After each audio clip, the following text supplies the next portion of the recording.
इस दुनिया में कैसे कैसे लोग हैं जो अपनों से ज्यादा दूसरों पे भरोसा करते हैं और अपनी नस्ल को बर्बाद होते हुए देखते हैं, जो खुद ही अपने हाथों से अपने बच्चों को किसी के आगे कर देते हैं।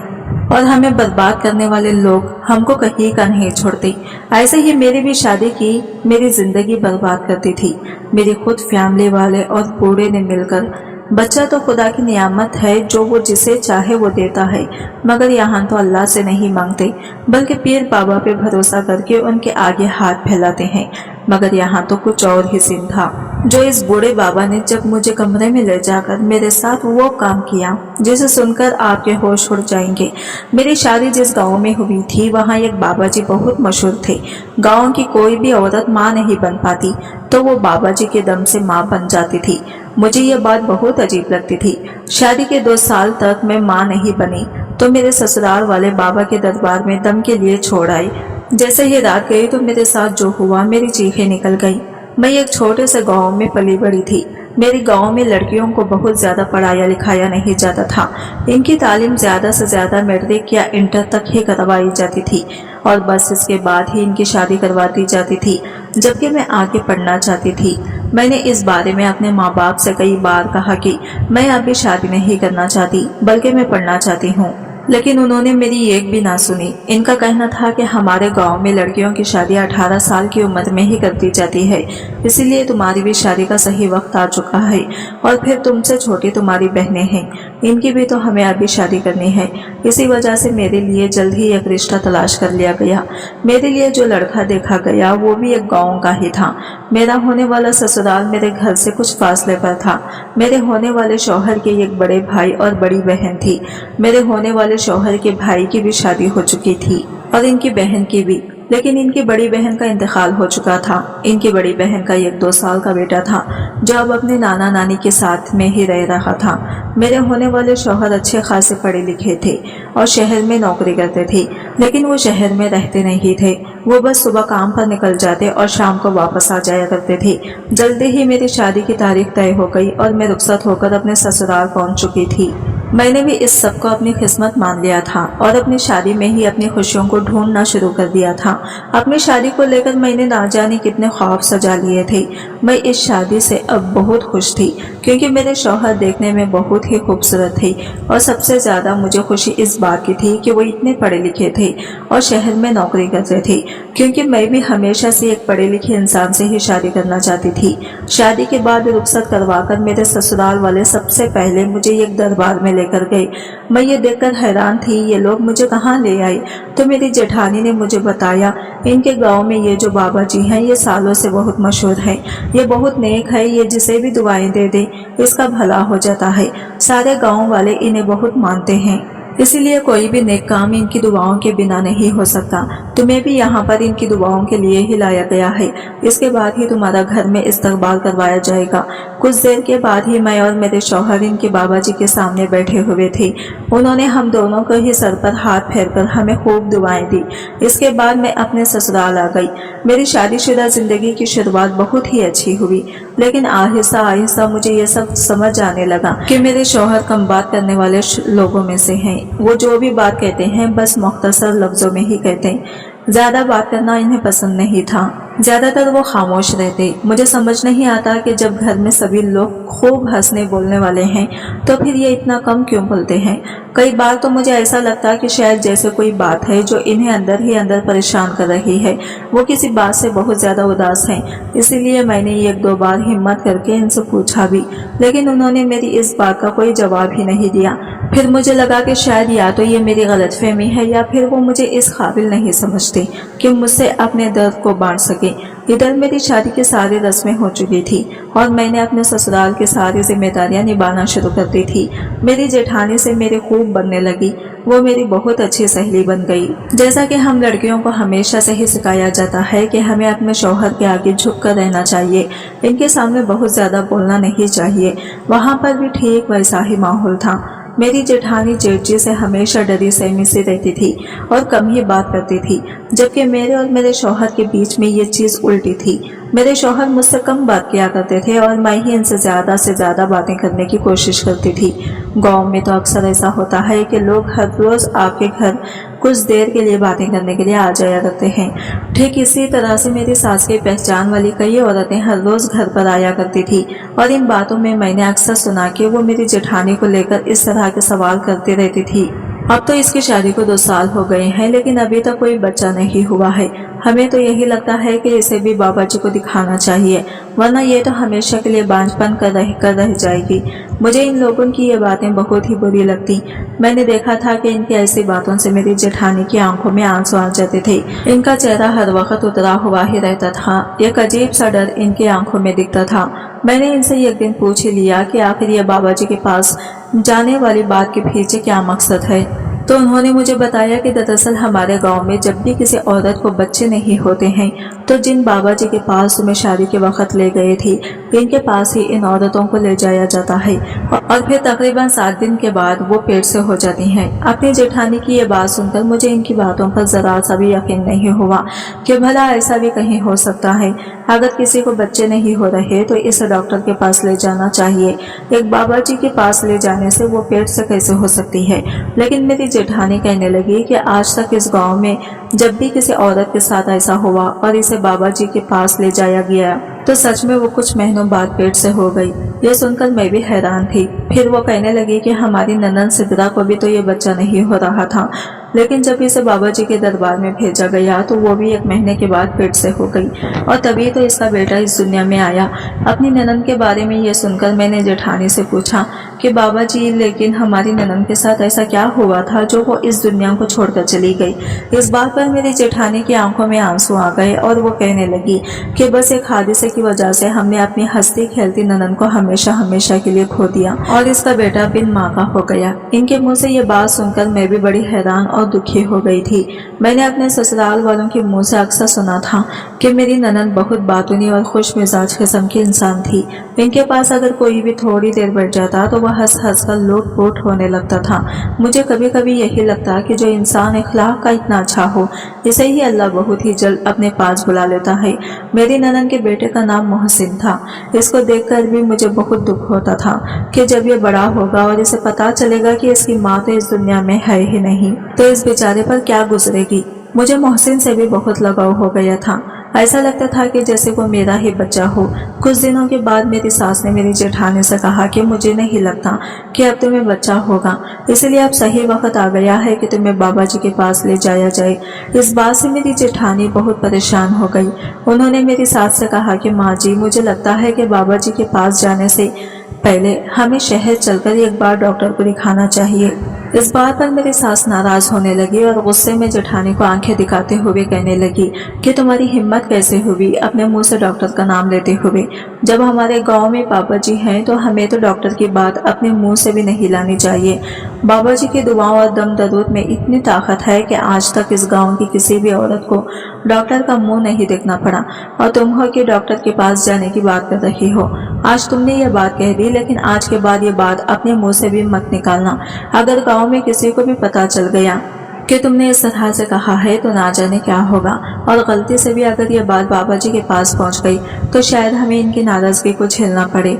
इस बात पर मेरी जेठानी का मुंह उतर गया और वो खामोश हो गई। मैं ये सब वहीं पर खड़े होकर सुन रही थी।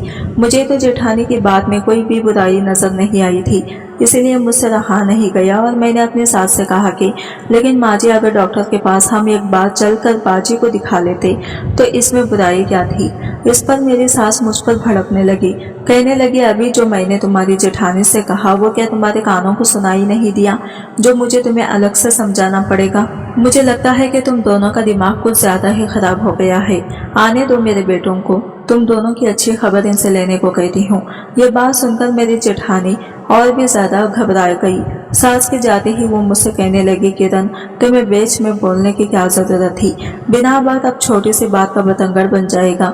मैंने कहा कि अब डर क्यों रही है, ये भी कोई बात हुई। हम किसी बात को हिम्मत करके कह भी नहीं सकते। खानदान को बच्चा भी हम ही देंगे और हमारी ही रजामंदी भी नहीं पूछी जाएगी कि हम अपना इलाज कहाँ करवाना चाहते हैं और कहाँ नहीं। इस बात पर मेरी जेठानी कहने लगी कि देखो, तुम अभी इस घर में नई नई आई हो, तुम्हें नहीं पता कि यहाँ पर क्या कैसे होता है, बस इसीलिए तुम ये कह रही हो। तुम्हें नहीं पता तुम्हारे जेठ जी अब मुझ पर बहुत ज्यादा गुस्सा करेंगे। मैंने कहा कि लेकिन आप भी तो बाबा जी के पास नहीं जाना चाहती। तो वो कहने लगी कि हाँ, जाना तो मैं नहीं चाहती हूँ, लेकिन अब मैं क्या करूँ, मेरी भी मजबूरी है। एक तो मेरा इनके शौहर भी मेरी कोई बात नहीं सुनते। हमारी सास इनसे जो भी कहती हैं वो बस इसे ही चुपचाप मान लेती हैं।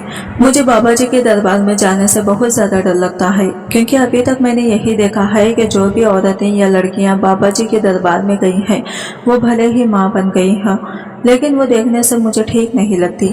इनमें पहले से बहुत ज्यादा तब्दीली आ चुकी होती है। ऐसा लगता है जैसे इन पर बाबा जी के दरबार में कुछ ऐसा किया गया हो जिससे इन्हें बहुत ठेस पहुंची हो। अपनी जेठानी के मुंह से यह बात सुनकर मैं बड़ी हैरान रह गई थी कि आखिर वो कहना क्या चाहती है। अभी हम दोनों बात कर ही रहे थे कि तभी मेरी सास वहां पे आ गई और कहने लगी कि शाम के खाने की तैयारी जल्द से जल्द शुरू कर दो। इसलिए हम अपने अपने कामों में लग गए। रात के वक्त जब मेरे जेठ जी का काम से वापस आए तो मेरी सास ने इनसे शिकायत कर दी, जिस वजह से जेठ जी ने जेठानी को खूब डांटा। अभी मैं भी चुपचाप खड़े होकर ये सारा तमाशा देख रही थी कि तभी मेरे शौहर भी काम से वापस आ गए, और जब उन्होंने इस सब हंगामे की वजह पूछी तो वो भी नाराज होने लगे। इनका कहना था कि जब भाभी इस दरबार में नहीं जाना चाहती हैं तो आप लोग इन्हें वहां क्यों लेकर जाना चाहते हैं। आप लोगों की अकल क्या घास चरने चली गई है। देखा नहीं सिद्रा को बाबा के दरबार में भेजने के बाद क्या हुआ था। आप लोग क्या वही सब भाभी के साथ भी दोहराना चाहते हैं। इस पर मेरी सास बुरी तरह से मेरे शौहर पर भड़कने लगी और कहा कि खबरदार, जो तूने ये भी उल्टी बात अपने मुंह से निकाली। तुझे 1000 बार समझाया कि सिद्रा के साथ जो कुछ भी हुआ वो सिर्फ एक हादसा था, इसमें बाबा जी का कोई भी हाथ नहीं था। बाबा जी की दुआओं की वजह से ही तो आज सिद्रा का बेटा मोहसिन हमारे पास है। अगर बाबा जी की दुआएं ना होती तो आज हमारे पास मोहसिन भी ना होता। लेकिन यह बात एक बार भी तेरी अकल में नहीं घुसती और मुझे अब एक भी नहीं सुनती। मैं कल ही बड़ी बहू को बाबा जी के दरबार में लेकर जाऊंगी। इतना कहते हुए मेरी सास ने अपना फैसला सुना दिया और मेरे शौहर खामोश होकर चुपचाप अंदर कमरे में आ गए। खाना खाने के बाद जब हम लोग सोने के लिए लेटे तो मैंने अपने शौहर से कहा कि आप सिद्रा बाजी को लेकर बाहर क्या कह रहे थे। इन्हें बाबा जी के दरबार में भेजा गया और इसीलिए इनके साथ वो सब हुआ। आखिर बात क्या है। इस पर मेरे शौहर कहने लगे कि मैं इस मौजू पर कोई बात नहीं करना चाहता। वैसे ही आज मेरा मूड बहुत ज्यादा खराब हो चुका है, इसीलिए फिलहाल मुझे कोई बात नहीं करनी। इतना कहकर वो चुपचाप लेटकर सो गई और मेरे दिमाग में इधर ढेर सारे सवाल छूट गए थे। मेरे शौहर का अक्सर यही तो अमल होता कि इनसे जब भी किसी भी चीज को लेकर बात करो तो वो इसका कोई भी ठीक से जवाब ही नहीं देते थे। मुझे समझ नहीं आता था कि आखिर वो इस तरह का बर्ताव क्यों करते हैं। अगले दिन ही मेरी सास मेरी जेठानी को लेकर बाबा जी के दरबार में चली गई और शाम को जब वो वापस लौट कर आई तो मेरी जेठानी मेरे सास के साथ में नहीं थी। मैंने जब इनसे पूछा तो उन्होंने बताया कि अब जेठानी जी बाबा जी के दरबार में 7 दिनों तक रहेगी और इसके बाद ही घर लौट कर आएगी। जैसे तैसे महज 7 दिन भी गुजर गए और मेरी जेठानी वापस लौट आई। जब मेरी जेठानी दरबार से लौटी तो मैंने इनसे पूछा कि वहाँ पर सब कुछ कैसे था, तो वो कहने लगी कि मैं तो बेकार में ही डर रही थी, जबकि वहाँ तो सब कुछ बहुत अच्छा था। ये सुनकर मैं बहुत खुश हो गई। मैंने अपनी जेठानी से कहा, अब तो बहुत जल्द ही हमें भी खुशखबरी सुनने को मिलेगी। इस पर जेठानी कहने लगी कि बाबा जी इन सब बारे में बात करने से मुझे मना किया है, लेकिन अब मुझे भी खुशखबरी का इंतजार है। इसके बाद अभी कुछ दिन ही गुजरे थे कि मैंने देखा कि मेरी सास एक बार फिर से जेठानी जी को बाबा जी के दरबार में छोड़ कर आई और इस बार भी इन्हें 7 दिनों के लिए ही वहाँ रहना था। मुझे लगा कि हो सकता है शायद वो भी अमल करते हो, ये बस इसी का हिस्सा हो।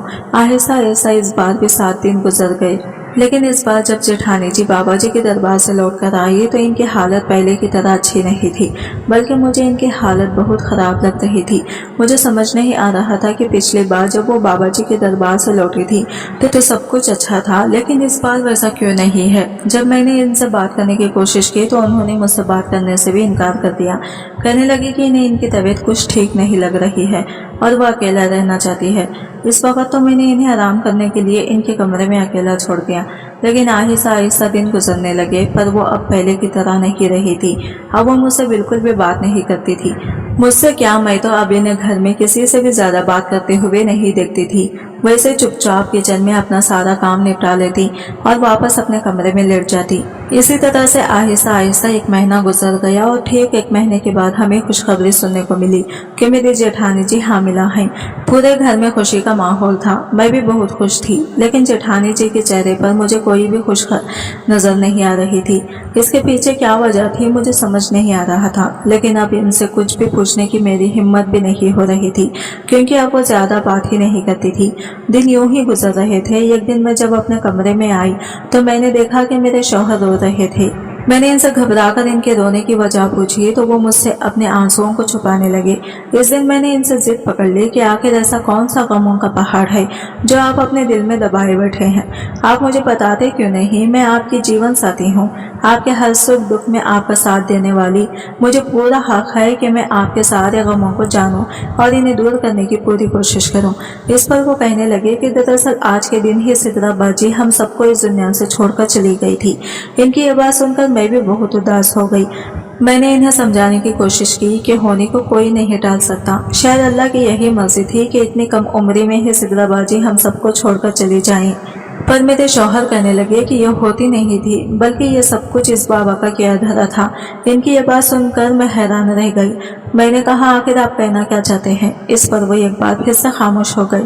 मैंने चढ़ते हुए इनसे कहा, आखिर कब तक आप इस खामोशी को ओढ़े रहेंगे? अपने दिल का दिया हो और दराया क्यों नहीं निकाल देते?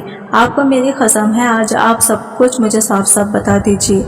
इस पर मेरे शौहर ने मुझे बताया कि जब सिद्रा बाजी अभी पेट से नहीं हुई तो मेरी सास इन्हें बाबा जी के पास इलाज के लिए ले गई थी और इसके बाद वो पेट से हो गई थी। लेकिन मोहसिन के पैदा होने के बाद इनकी दिमागी हालत आहिस्ता आहिस्ता बिगड़ने लगी। वो कई बार कहती कि इनके साथ बहुत गलत हुआ है, लेकिन कोई भी बात ठीक से साफ तौर पर कुछ भी नहीं बताती। मेरे शौहर का सिद्रा बाजी से बहुत ज्यादा लगाव था। वो दोनों एक दूसरे से हर बात कहे सुन लेते थे। इसलिए उन्होंने अपनी बहन से पूछा कि आखिर ऐसी कौन सी बात है जो इनका ऐसा हाल हो गया है। तो उन्होंने अदबी जबान से इन्हें बस इतना कहा कि वो बाबा ठीक नहीं है। इससे ज्यादा बाजी इन्हें कुछ भी ना कह पाई। उन्होंने इनसे कहा कि वो इन्हें साफ साफ लफ्जों में बताएं, लेकिन उन्होंने आगे मेरे शौहर को कुछ भी नहीं बताया। और फिर अगले ही दिन इनके ससुराल से खबर आई कि वो जब खाना बना रही थी तो अचानक से इनके कपड़े में आग लग गई और वह हमें छोड़कर हमेशा हमेशा के लिए चली गई। मेरे शौहर बोले, जबकि मैं जानता हूँ कि वो हादसा नहीं था। बाजी की हालत इस वक्त इतनी खराब थी कि मुझे पहले से ही किसी अनहोनी का अंदेशा हो रहा था और आखिर में वही सब हुआ। इतना कहकर मेरे शौहर एक बार फिर से रोने लगे। मैंने कहा कि लेकिन हम अभी भी मुकम्मल तौर पर नहीं कह सकते कि बाबा जी ने ये सब कुछ किया हुआ हो। इस पर मेरे शौहर कहने लगे कि बात तो यही है कि मेरे पास कोई सबूत नहीं है। मेरा बस चले तो मैं अभी के अभी इस बाबा को पुलिस के हवाले कर दूं, जिसकी वजह से मेरी बहन मुझे छोड़कर चली गई। लेकिन मैं इस सब में कुछ भी नहीं कह पाया।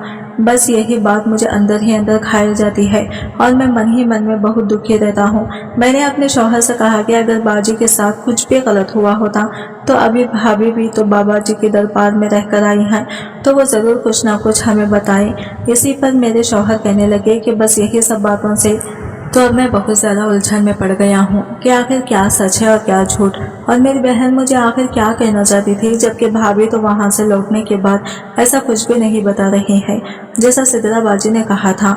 मैंने इनसे कहा कि हो सकता है कि सिद्रा बाजी कहना कुछ और चाह रही हो और आपने समझा कुछ और हो। इस पर मेरे शौहर कहने लगे कि शायद तुम ठीक कह रही हो, शायद मैं ही समझने में गलती कर बैठा और इतने टाइम से यही सोचता रहा कि वो बाबा गलत है। मैंने इनसे कहा कि देखिए, जो हो गया सो हो गया, अब आगे का सोचिए। हमें मोहसिन की परवरिश को लेकर सोचना चाहिए। इस पर मेरे शौहर ने खुश होकर कहा कि तुम ठीक कह रही हो। इस बात के बाद वक्त बंद लगाकर कब उड़ गई हमें खुद पता ही नहीं चला। और मेरी शादी को 2 साल गुजर गए और इधर भाभी की भी एक प्यारी सी बेटी हो गई थी जो 1 साल की हो चुकी थी। लेकिन भाभी अब पहले की तरह नहीं रही थी। वो बहुत ही ज्यादा खामोश रहती थी। यहाँ तक कि सबसे अजीब बातें मुझे ये लगती थी कि वो अपनी बेटी से भी कुछ खास मतलब नहीं रखती थी। मैं यही सोचती थी कि कोई माँ आखिर अपने बच्चे के साथ इस तरह कैसे कर सकती है। इधर 2 साल गुजर गए और मुझे भी बच्चे नहीं हुए तो मेरे ऊपर भी लोग उंगलियां उठाने लगे थे और मेरे लिए भी यही कहा जाने लगा था कि मुझे दरबार वाले बाबा जी के पास लेकर जाना चाहिए।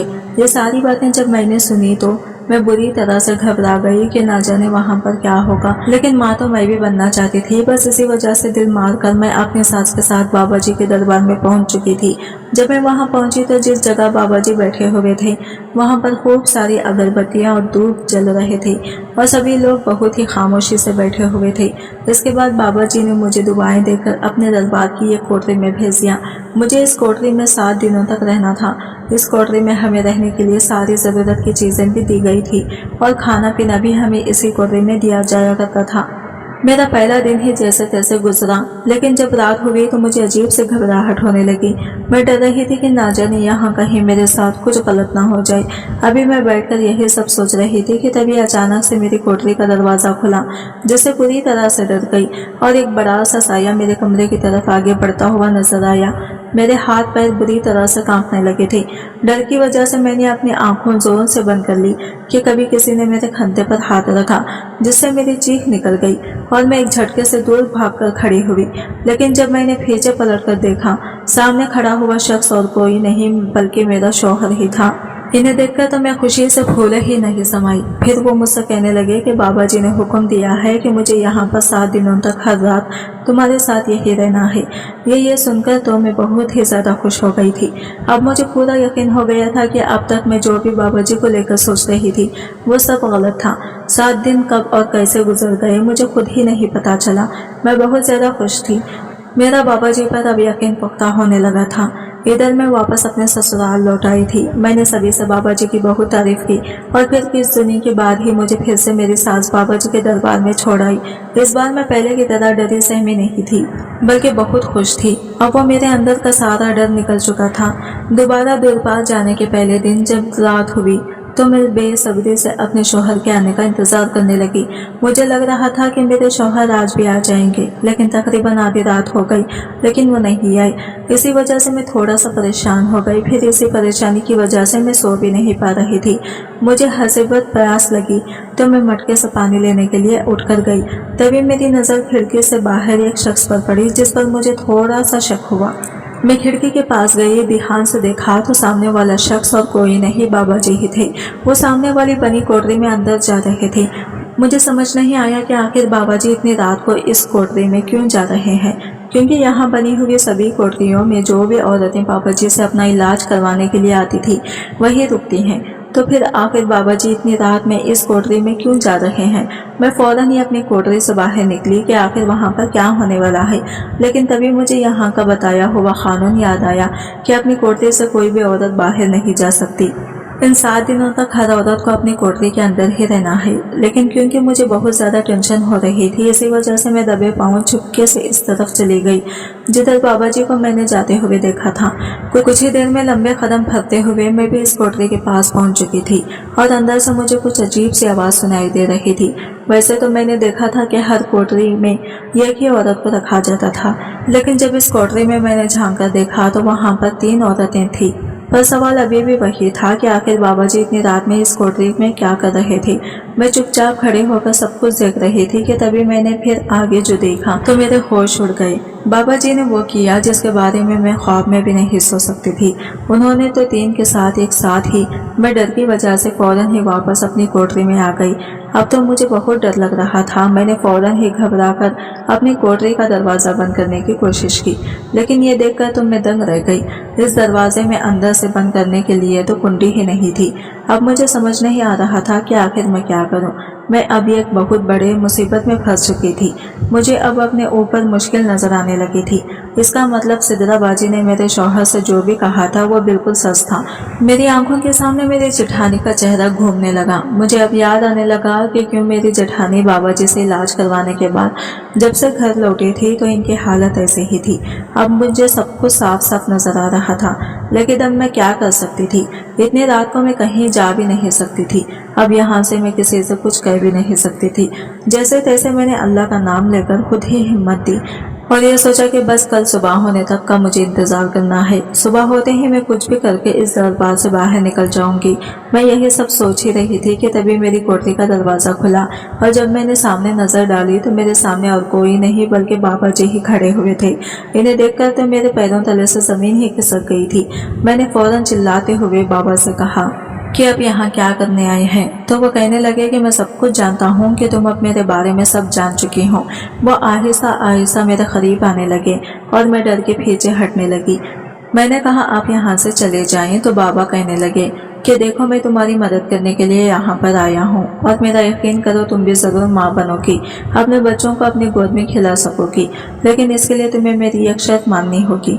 मैं तुमसे जैसा कहूँगा तुम्हें वैसा ही करना पड़ेगा। मैंने बाबा से कहा कि मुझे तुम्हारी कोई शर्त नहीं माननी है। मेरी इस बात पर बाबा एक शैतानी हंसी अपने चेहरे पर लेकर आया। कहने लगा सोच लो मुझे इनकार करने का मतलब अपनी जिंदगी खराब करना होगा। मैंने कहा तुम मुझे डरा नहीं सकते।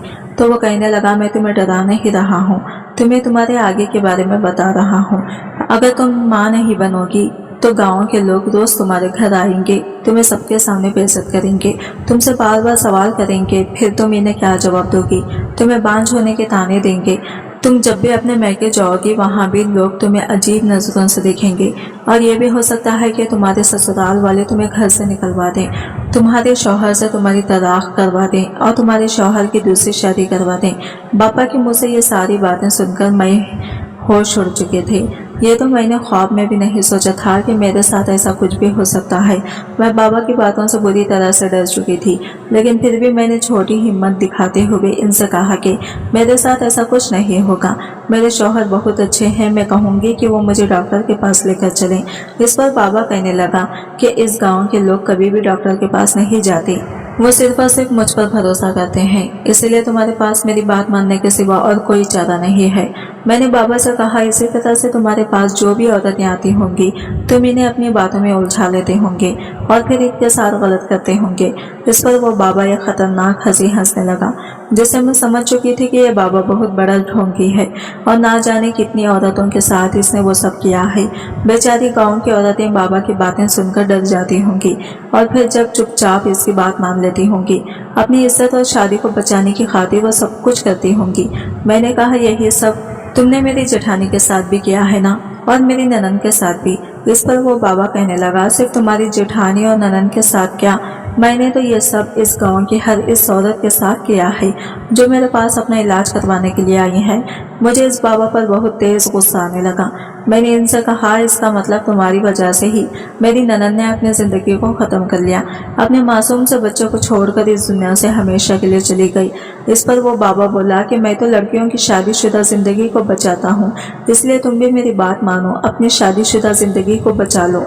मैंने कहा लेकिन ऐसा कैसे है कि इस गांव की ज्यादातर औरतें मां नहीं बन पा रही हैं। इस पर वो हंसते हुए बोला ये सब मेरा ही कमाल है। मैंने हैरत से इसे देखा तो वो अपनी तारीफ में खसीदे पढ़ते हुए कहने लगा कि गांव वाले बहुत बड़े बेवकूफ़ हैं, क्योंकि असल में वो मासूम भी हैं। इन्हें आज तक ये बात समझ नहीं आई कि इसी गांव की औरतों के साथ ये मसला क्यों है कि वो माँ नहीं बन पाती। मैंने कहा यही सवाल ना जाने कब से मेरे दिमाग में आ रहा है। तो वो बाबा कहने लगा यही बात तो तुम्हें खास बनाती है कि तुम इन गाँव वालों की तरह हर बात को आंख बंद करके कबूल नहीं कर लेती। दरअसल जब भी इस गांव की बेटी या इस गांव में जब कोई बहू ब्याह कर आती है तो इसे सबसे पहले मेरे पास दुआ लाने के लिए लाया जाता है, और मैं आखिर में दुल्हा दुल्हन को ऐसी चीज देता हूँ, इसमें दुल्हे को ये कैसी दवा मिला कर देता हूँ जिससे वो कभी भी बाप ना बन पाए और फिर मजबूर होकर अपनी बीवी को मेरे पास ही लेकर आए। बस इसी तरह से मेरा काम बन जाता है और फिर इनके साथ भी यही होता है जो मैं चाहता हूँ। मैंने इस पापा से कहा कि तुम्हें शर्म नहीं आती मासूम गांव वालों को इस तरह से धोखा देते हुए। इस तरह से तुमने ना जाने कितनी औरतों के साथ गलत किया, इनकी इज्जत के साथ खिलवाड़ किया। इस पर वो हंसने लगा और बोला कि ये सब काम मेरे वालिद ने शुरू किया था, इससे इन्हें बहुत अच्छी कमाई होती थी और इलाज के नाम पर इन्हें सुख भी मिलता था। ये गांव वाले इतने बेवकूफ़ हैं कि आसानी से हर बात मान जाते हैं और अपनी बहन बेटी और बीवी को ये गैर मत के हवाले छोड़ जाते हैं। मैं इस बाबा की बातें सुनकर हैरान रह गई थी। जो गांव वाले इसे अपना पीर मानते हैं, इसके साथ इतना घटिया काम कैसे कर सकता था। मैंने इनसे कहा कि लेकिन जब मैं पहली बार आई तब तुमने अपना यह असली रूप क्यों नहीं दिखाया। इस पर वो कहने लगा कि अगर मैं पहली बार में ही अपनी असलियत दिखा दूं तो हो सकता है कि कोई औरत मेरे बारे में सबको सच सच बता दे, लेकिन क्योंकि पहली बार सब कुछ अच्छा होता है तो वो खुद ही यहाँ से वापस जाकर सब जगह मेरी तारीफ करती है। और फिर दोबारा से अपना काम करता हूँ और फिर वो मेरे खिलाफ जाकर कुछ भी नहीं कर सकती, क्योंकि मेरी तारीफ तो वो खुद ही पहले ही कर चुकी होती हैं, और अगर वो मेरे खिलाफ जाएगी तो हर कोई इसे ही गलत ठहराएगा। मैंने बाबा से कहा कि लेकिन मैं तुमसे डरने वाली नहीं हूँ, मैं तुम्हारी असलियत सबको बता दूंगी। इस पर वो बाबा कहने लगा, अगर तुमने ऐसा किया तो तुम बहुत पछताओगी, क्योंकि कोई तुम्हारी बात का यकीन नहीं करेगा, क्योंकि तुम भी भूल चुकी हो कि तुम खुद भी सबके सामने मेरी तारीफ कर चुकी हो। इसकी बात सुनकर मैं खामोश हो गई, क्योंकि यह बात तो बिल्कुल ठीक कह रहा था। फिर वो मुझसे कहने लगा, अब तो तुम्हारे सामने कोई भी रास्ता नहीं बचाए है सिवाय मेरी बात मानने की। मैंने कहा, ये तो तुमने सच कहा, और इसीलिए मैंने हार मान ली और चुपचाप बाबा के पास चली गई। ये देखकर वो बाबा बहुत खुश हो गया कि मैंने इसकी शर्त को मान लिया है। तभी किसी ने बाबा के कंधे पर पीछे से हाथ रखा, और जब बाबा ने पलट कर देखा तो इसके होश उड़ चुके थे। पीछे मेरा शौहर खड़ा हुआ था। ये सब देखकर बाबा जी को कुछ भी समझ नहीं आया। तभी अचानक से गांव के सभी लोग इस कोठरी में आ चुके थे। बाबा को तो कुछ भी समझ नहीं आ रहा था कि अचानक इसके साथ ये सब क्या हो गया। गांव वाले फौरन ही इस बाबा को वहां से पकड़कर गांव के चौक पर ले गए, और आधी रात को ही सारे गांव वालों की इकट्ठा किया गया। बाबा अभी भी कुछ भी समझ नहीं पा रहा था कि इसके साथ अचानक से ये सब क्या हो गया। गांव वाले इसके दरबार में कैसे पहुंच गए। इस पर मैंने बाबा को बताया कि दरअसल मेरे शौहर ने अपनी बहन के बारे में जब मुझे सब कुछ बताया था, मेरे दिल में तभी से शक पैदा होने लगा था, और मेरे दिल में ये सवाल भी आ चुका था कि आखिर इसी गांव की औरतों के साथ ऐसा क्यों हो रहा है कि वो माँ नहीं बन पा रही हैं, जबकि बाकी गांव की औरतों के साथ तो ऐसा नहीं होता। मैंने अपने शौहर से इस बारे में कहा तो इन्हें मेरी बात में दम लगा, और फिर भाभी भी जब तुम्हारे पास से वापस घर लौटी, इनकी भी हालत मुझे देखने में कुछ ठीक नहीं लग रही थी। मुझे अपने शौहर का दुख देखा नहीं जा रहा था, और मैंने इनसे वादा किया कि आपको और आपकी बहन को, इस गांव की हर औरत को मैं इंसाफ दिला कर रहूंगी। अगर वो बाबा सच में गलत है तो, और फिर इधर मेरी सास तो पहले से ही कह रही थी कि वो मुझे तुम्हारे दरबार में लेकर जाएंगी, इसलिए मैंने चुपचाप इनकी बात मान ली, और मैंने भी कोई एतराज नहीं किया। इस गांव में सबसे ज्यादा पढ़े लिखे मेरे ही शौहर थे, और जब उन्होंने गांव के सरपंचों से इस बारे में बात की तो पहले तो उन्होंने मेरे शौहर को खूब खरी खरी सुना दी, लेकिन इनके घर की जो औरत थी उन्होंने साफ तौर से ना सही पर दबी जबान से अपने घर के आदमियों से कहा कि वो मेरे शौहर का साथ दें, और जो सच है इसे बाहर लेकर आएं। इस पर गांव के सरपंचों को ना चाहते हुए भी मेरे शौहर का साथ देना पड़ा, और मैंने भी इसी तरह से दिखाया कि मैं तुम पर पूरा भरोसा कर रही हूँ और तुमसे डर रही हूँ। तुमने जब अपने बारे में मुझे सब कुछ सच सच बताया, इस वक्त गांव के सरपंच और मेरे शौहर और सभी लोग पहले से ही कोठरी के बाहर मौजूद थे, और जब उन्होंने सब कुछ अपनी आंखों से देखा, कानों से सुना, तब इन्हें पूरा यकीन हो गया कि मेरे शौहर इनसे जो भी कह रहे थे वो सब सच था। मैंने इस बाबा से कहा कि तुमने खुद ही अपने दरबार में अपना बांडा फोड़ लिया। इसके बाद गांव वालों ने पुलिस को बुलवाकर इस बाबा को पकड़वा दिया, और इसके दरबार में भी लोग इसके इस काले कारनामे में साथ देते थे। इन सबको भी पुलिस पकड़कर अपने साथ ले गई। सारे गांव वालों ने मेरे शौहर और मुझे दिल से शुक्रिया कहा। गांव की मुखिया ने मुझसे कहा कि बेटी, तुमने हमारे गांव को एक बहुत बड़ी मुश्किल से आज़ादी दिलवाई है, इसलिए हम तुम्हें इनाम देना चाहते हैं। बताओ तुम्हें इनाम में क्या चाहिए। मैंने गाँव की मुखिया से कहा कि मुझे अगर आप कोई इनाम देना ही चाहते हैं तो इस गांव की हर लड़की को पढ़ने से आपसे ना रोका जाए, क्योंकि अगर आज मैंने आपको और इस गांव को इस मुश्किल से निजात दिलाई है तो इसकी सबसे बड़ी वजह तालीम ही है। अगर मैं पढ़ी लिखी ना होती और मेरे शौहर भी इतने पढ़े लिखे ना होते तो जो बात हमने सोची और जिस तरीके से हमने इस बाबा का भांडा फोड़ा तो शायद हमें भी कभी भी नहीं सोचता। और जैसे इतने सालों से अब तक सभी लोग आंखें बंद करके इस बाबा पर यकीन करते रहे, हम भी यही करते रहते। तालीम में बहुत ताकत होती है, यह हमें सोचने समझने की ताकत देती है। जब हमारे गाँव की औरतें पढ़ी लिखी होंगी तो हमारा गाँव और भी ज्यादा तरक्की करेगा। मेरी बात सुनकर सभी गांव की औरतें और सभी लोग बहुत खुश हो गए। उन्होंने खूब तालियां बजाई, और इसी दिन गांव की मुखिया ने ऐलान किया कि अब से इस गांव की किसी भी लड़की को तालीम हासिल करने से नहीं रोका जाएगा। जब तक पढ़ना चाहे तब तक इन्हें पढ़ने दिया जाएगा, और इस गांव में जो भी बहू आएगी वो पढ़ी लिखी ही आएगी। साथ ही साथ गांव में एक इंटर कॉलेज भी खुलवाया जाएगा ताकि गांव की सभी लड़कियों को इंटर की तालीम के लिए दूर कॉलेज में ना जाना पड़े। मुखिया जी के फैसले से मैं बहुत ज्यादा खुश थी। मेरे ससुराल वालों को, यहाँ तक कि सभी गाँव वालों को मुझ पर और मेरे शौहर पर बहुत फख्र था। घर लौटने के बाद मैंने अपने शौहर से कहा कि अब तो आप खुश हैं, अब तो आपके दिल में कोई भी दुख नहीं है। इस पर मेरे शौहर ने कहा कि सच में तुम्हारी जैसे जीवन साथी पाकर मैं बहुत फख्र महसूस कर रहा हूँ। तुमने न सिर्फ मेरी बहन को इंसाफ दिलाया बल्कि गांव की हर औरत को इंसाफ दिलाया है। इसके बाद मैंने अपना और अपने शौहर का शहर के सबसे अच्छे डॉक्टर से इलाज करवाया और 1 साल के बाद मैं भी एक प्यारे से बच्चे की माँ बन गई। लेकिन सितरा बाजी के बेटे को मैं आज भी अपने बच्चे के जैसा ही प्यार करती हूँ। दोस्तों, हमें कभी भी किसी पर अंधा भरोसा नहीं करना चाहिए और ख़ास तौर पर ऐसे लोगों से बचकर रहना चाहिए, चाहे लड़का हो या लड़की। तालीम दोनों के लिए ही बहुत ज़रूरी है, इसलिए तालीम के लिए कभी भी इनकार ना करें, क्योंकि इसे हासिल करने के बाद कोई भी हमारा फ़ायदा नहीं उठा सकता।